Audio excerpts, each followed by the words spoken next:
আমরা সীমান্তে long March ঘোষণা করব। আমাদের সীমান্ত আমরাই রক্ষা করব।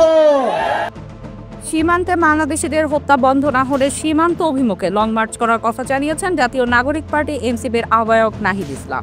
রবিবার দুপুরে চাঁপাইনবাবগঞ্জে আয়োজিত পথসভায় একথা বলেন তিনি। নাহিদ ইসলাম বলেন, গণ অভ্যুত্থানের পরে আমরা একটা নতুন বাংলাদেশ চেয়েছি।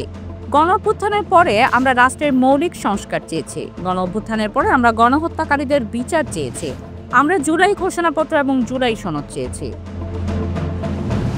এনসিপির আহ্বায়ক বলেন, আমরা জুলাই অভ্যুত্থানের একটা বার্তা নিয়ে এসেছি, যে বার্তা একটা ইনসাফ ভিত্তিক রাষ্ট্র কায়েমের জন্য আমাদের স্বপ্ন দেখায়, যে বার্তা একটা বৈষম্যহীন বাংলাদেশের স্বপ্ন দেখায়। আমরা সেই বাংলাদেশের স্বপ্ন দেখি।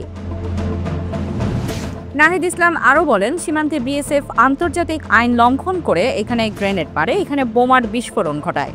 আমরা এসব আগ্রাসন আর মেনে নেব না। সীমান্তে অনেক বাহাদুরি হয়েছে। সীমান্তে আর যদি কোনো পায়তারা করা হয়, সীমান্তে আগ্রাসন চালানো হয়, সীমান্তে আমার ভাইদের উপর হত্যা চেষ্টা চালানো হয়, আমরা সীমান্তে লং মার্চ ঘোষণা করব। আমাদের সীমান্ত আমরাই রক্ষা করব।